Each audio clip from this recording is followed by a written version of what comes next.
Well, hello and welcome everybody to the Happy Retirement Podcast. My name is Colin Hurst, and I'm one of the hosts of the brand new Happy Retirement Podcast. And joining me today is our other co-host, Victor Gray. I am Victor Gray. Yes, you are. And you know the thing about making retirement happy is decisions. Happy decisions? Well, decisions that make you happy.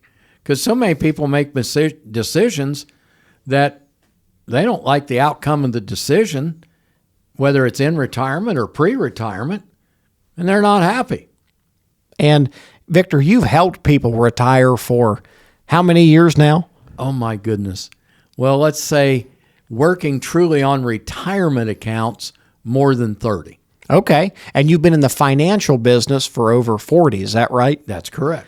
So you've seen a lot of different things that help people have a happy retirement. Yes, that's correct. And that's the whole purpose of the show, is we're doing this to provide information, insight, and knowledge from decades of helping people and seeing what helps and what really doesn't.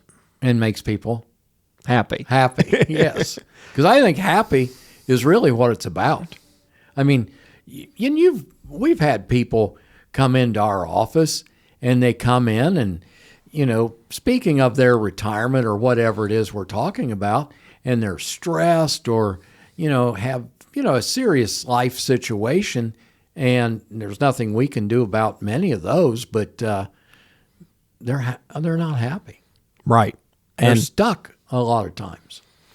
And that's what can lead to having a miserable retirement, is you wake up and say, you know what, my life really just isn't how I thought it would look. No, but that's what we help people do, is get in a situation where at least the things that they can control and we can help with as far as the financial end of their retirement can help them be happy. Absolutely. And most of our clients that we work with have a spouse, a partner, somebody they make financial decisions with.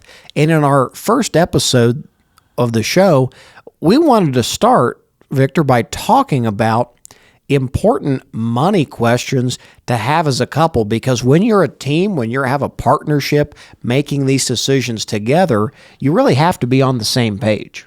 Well, absolutely, because, you don't want a person. Can you imagine, we've seen this for years, people come in. There's people generally that are savers and there's spenders. And normally in a married couple, one's one way and one's the other. Right. Now, you can have a good situation where one is a spender and one is a saver. Okay. You can have a good situation if they're both savers. Okay.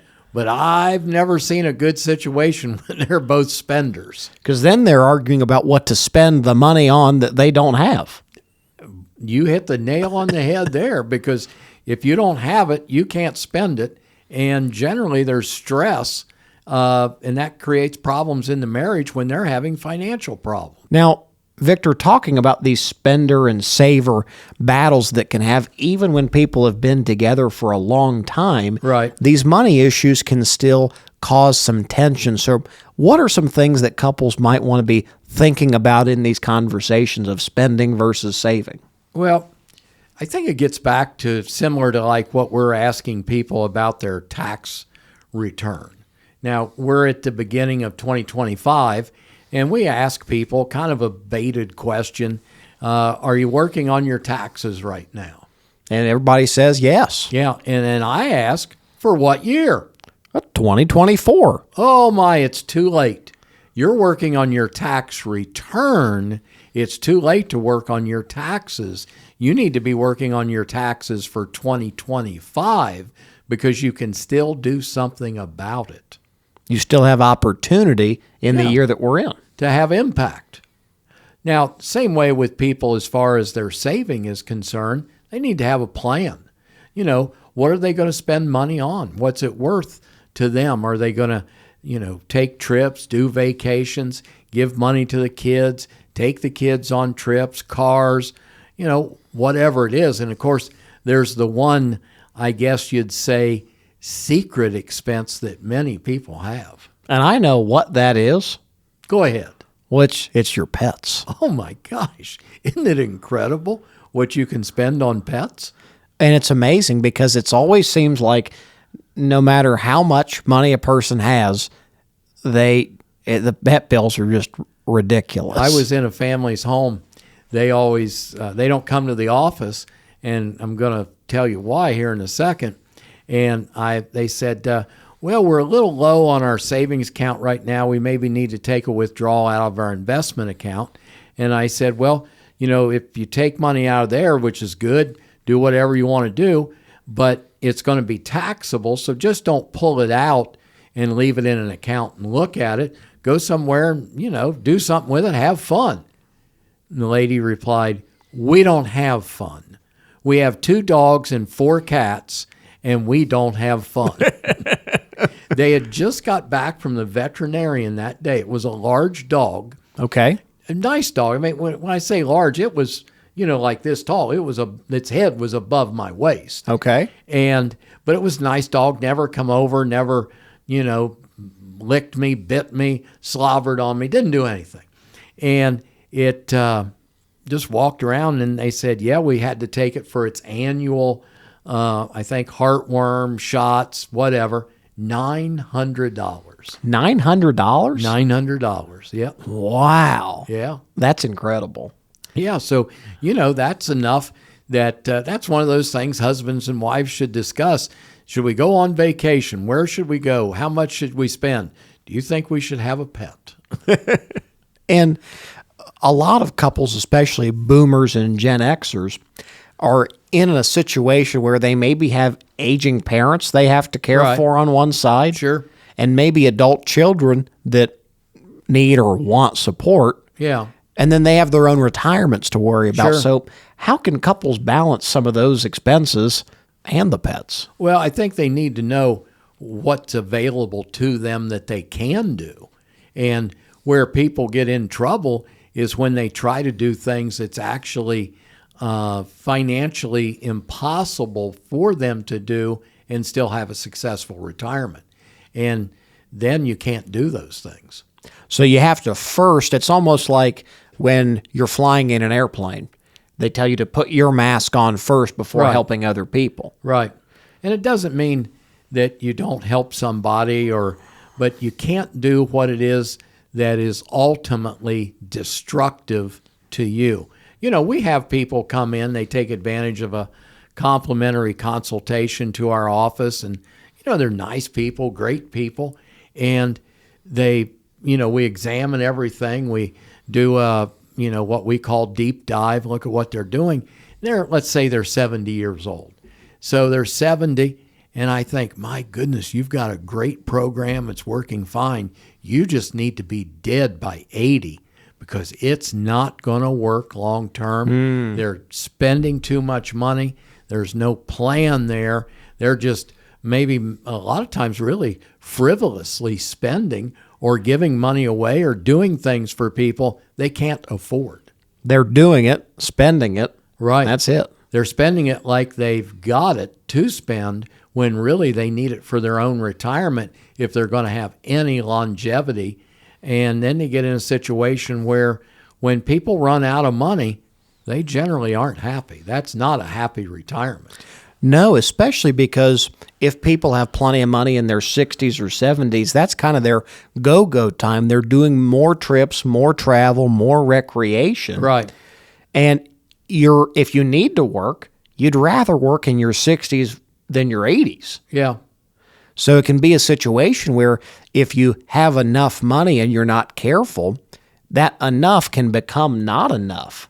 Well, I think that financial advisors, and I'm talking about a lot of people that we review their work, and we're per se they don't call us on the phone and say, oh, we're the financial advisor up the street. Please give us a second opinion and a review. No, their clients come in. Right. And want a second opinion and a review. And of course, you can't get a second opinion from the person who gave you the first opinion. No. But they come in, we give them a review, and I'm wondering why is the financial advisor not telling these people the truth? I mean, it's they're shocking. leading them down a path of despair and really leading them down a path of failure. And it's one of the worst, hardest conversations I feel is to tell a person that thinks they have something one way or thinks they have a plan that's going to work and have to say, look, the way you're operating this is going to work for the next 12 months, 24 months, however long, but eventually it's going to stop working. Yeah. And, you know, we kid with people that are what I would call an ultimate saver.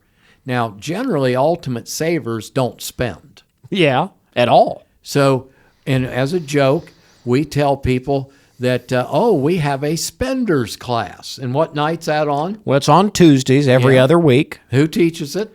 Their children. Yes, their children can come in and teach them how to spend money, because once they inherited it, they're going to spend it.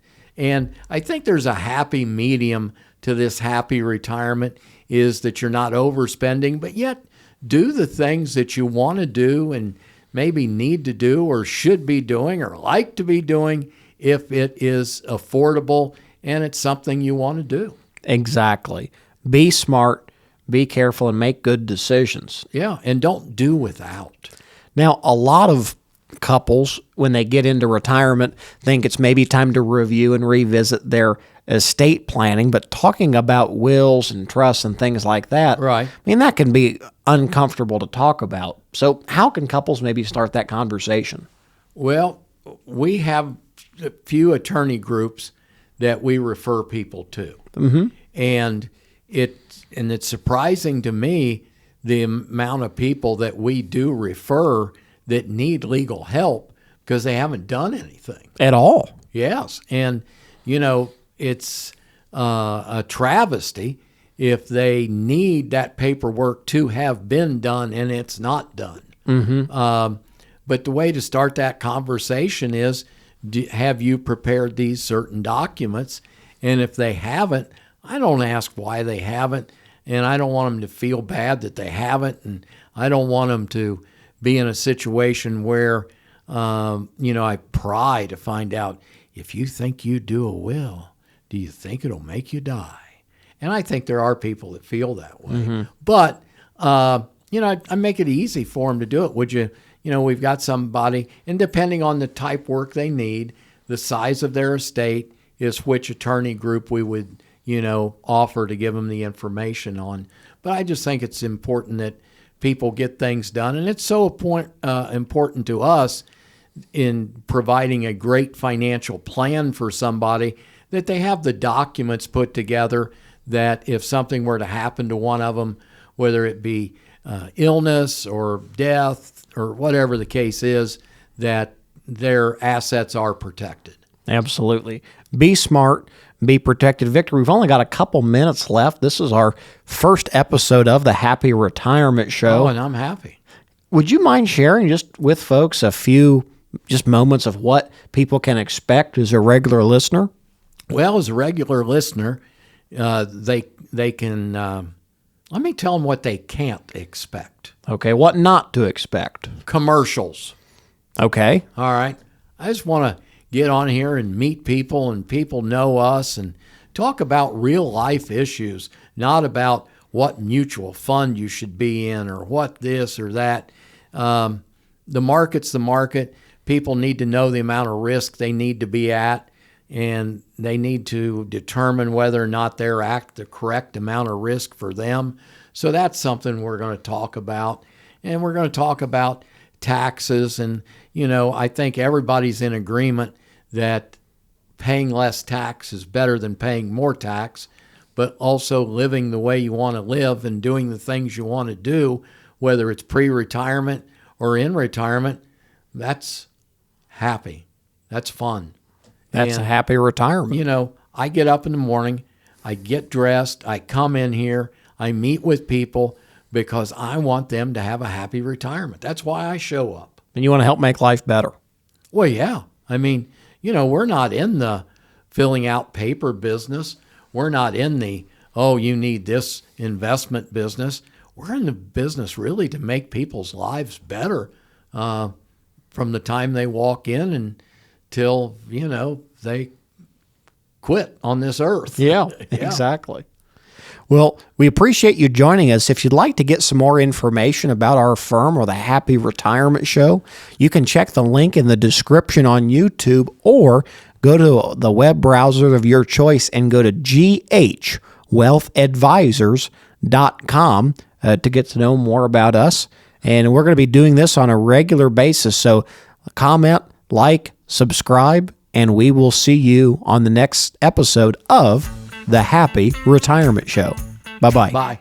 Start building a more secure future for you and your family. Take the first step toward financial clarity by scheduling a no-cost, no-obligation consultation with Hurst Wealth Advisors. See if we're the right fit for you by scheduling a consultation. Call us today at 513-984-5999 or click the link in today's show description to get started.